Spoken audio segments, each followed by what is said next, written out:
we are in this much lighter video lecture compared to the two previous ones. In the first part of this video lecture, we stated Tonelli's theorem, which says that we can reverse the order of integrals when we do iterated integrals of non-negative functions, and we can do that because both of the integrals, integrating with respect to the second variable and then the first, or the first and then the second, both are equal to the integral of f with respect to the product measure. And this is always assuming the measures are sigma finite. This is a very important assumption, that the measure is sigma finite. And now we are moving forward from Tonelli's theorem to the most powerful version of the theorem for many purposes, many applications in practice, which is Fubini theorem. Fubini theorem, it says also that we can reverse the order of the integral, but it has several caveats to consider. First, we can only do that if the function is integrable with respect to the product measure, which is the same as saying if we first put the absolute value here, we put the absolute value, we integrate, and we show that one of these three is finite. If one of these three is finite, then the others will be finite by Tonelli theorem, because with the absolute value, then we are in the previous case of Tonelli theorem, these functions are non-negative. So I just need to compute one of them, or estimate one of them from bounded from above, and show that it's finite. Okay, we need them to be finite. We have seen already counterexamples in the first week of this module. And what Fubini theorem is saying is, in that case, so that's the case of when we say the function is absolutely integrable, it's integrable, its absolute value is integrable. Okay, then in that case, it's still tricky what to put here, because sometimes this integral may not be defined. Okay, the theorem does not say that this integral will be defined for every point x. So it is a bit delicate how it works. It will be defined for almost every x. There may be a set of measure 0 for which this integral here is not even finite or infinite, is not defined. And it's not defined because it can get plus in, and we can cook examples where it gives us that. It can give us plus infinity minus infinity, which means the integral is not defined. Okay, and in that case, there is this set of measure 0. So how can we make sense of this expression here if there are some points x for which this measure is, this expression is not defined? Well, when it's not defined, since it has measure 0, it doesn't really matter what we do with those points. So we just declare this integral to be 0 when it's not defined.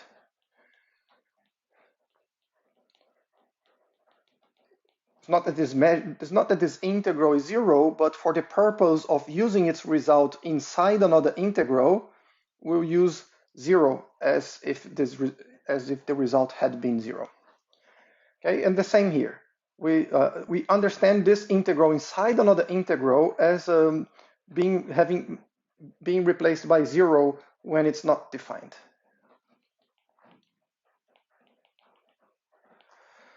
Okay, we can do that. It's okay. And what the theorem is saying is, if we do this and integrate, then we get the same result here and here. And this is what we use most of the times. Most of the times we don't really care about the product measure. We have some integral that is supposed to be computed in one way, but we want to say things about this integral by computing it in another way.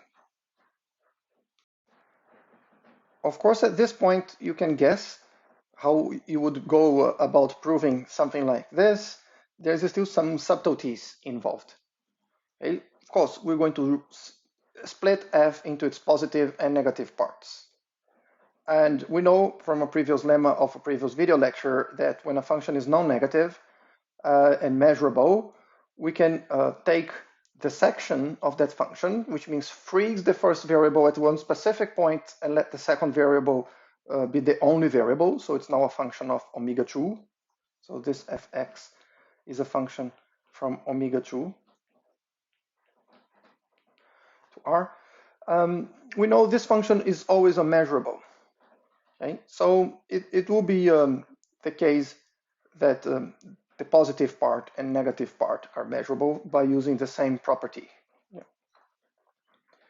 So we know that since f is integrable, f plus is integrable and f minus is integrable, which means the integral of f plus with respect to the product measure, mu cross nu, this integral on the product space,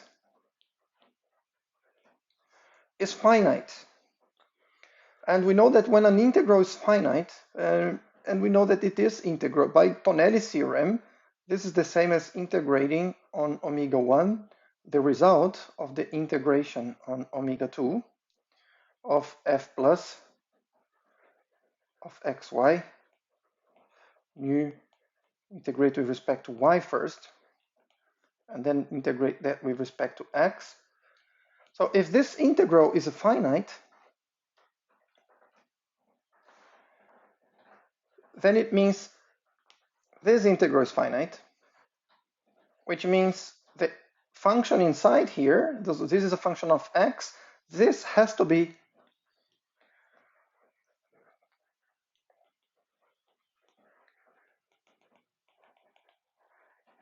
finite for almost every x.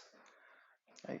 Because we know if a function is not finite almost everywhere, its integral will be infinite. So this is finite almost everywhere. Okay? And this is what we are saying here. This expression that we get here for that depends on x, it's finite almost everywhere. And that means that when we fix x, or if we see this as a function that is parameterized by x, then it is integrable with respect to nu for almost every x. And of course, for the same reason, since this function that gives us the integral of fx plus the nu, since this number is finite for almost every x, and this number is also finite for almost every x, then there is a set of measures at most 0 where this is infinite. There is a set of measures 0 where this is infinite. And if we take the complement of these two sets together, then we have these two sets together still have measure 0. And on their complement, what we have is we can compute f equals f plus f minus, and the section at x, which means fx is integrable as a function of y for mu almost every x. And this is what we're going to use now. So we just said the set where this integral, either f plus, either fx, the section at x, the positive part, or the negative part, the section at x negative part, when one of them or both, the integral is infinite, let's call this set n. This is a set we have also already identified as having measure 0. And now we can expand using Tonelli finally. Yes, what is the integral of f with respect to product measure? We already know this integral is well defined because we're taking a function whose absolute value is integrable. So this we know is well defined. And we can split this into the positive part and negative part. This is what we're doing here, nothing besides splitting it into two parts, positive and negative. And now for the positive part, I am applying Tonelli's theorem. I'm integrating first with respect to the second variable and then with respect to the first variable. And same thing for the negative part. I'm applying Tonelli's theorem here, integrating first the second variable and then integrating with respect to the first variable. And now we can throw away this set, because this set has measure 0, so this set does not contribute to the integral. So let's throw this set away. And how do we throw it away? We integrate it only on this, the complement of the points x for which the integral is infinite. Okay? And likewise here, we now integrate, instead of integrating on all omega 1, integrate only on this set, which means we just lose something which has measure 0. So these integrals, they do not have any difference. And because of this, now that this integral is defined, we can compute this integral by Tonelli, and this will give us the same thing as will give us finite numbers. We can add these integrands because these are two integrable functions of x, and they're all finite, so we can subtract them from each other. So we can merge them back together. So the integral of this minus the integral of this will be the integral of this minus this, and the integral of this minus this is the integral of f. So there is this part here where we do a rather long jump, and from here we can again use the fact that this set, the complement of this set, has measure 0, so integrate anything on this set or integrating on all omega 1 is the same.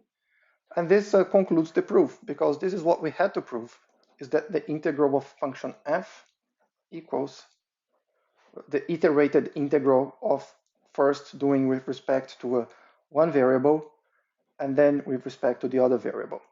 This concludes the proof of Fubini theorem. This concludes this video lecture.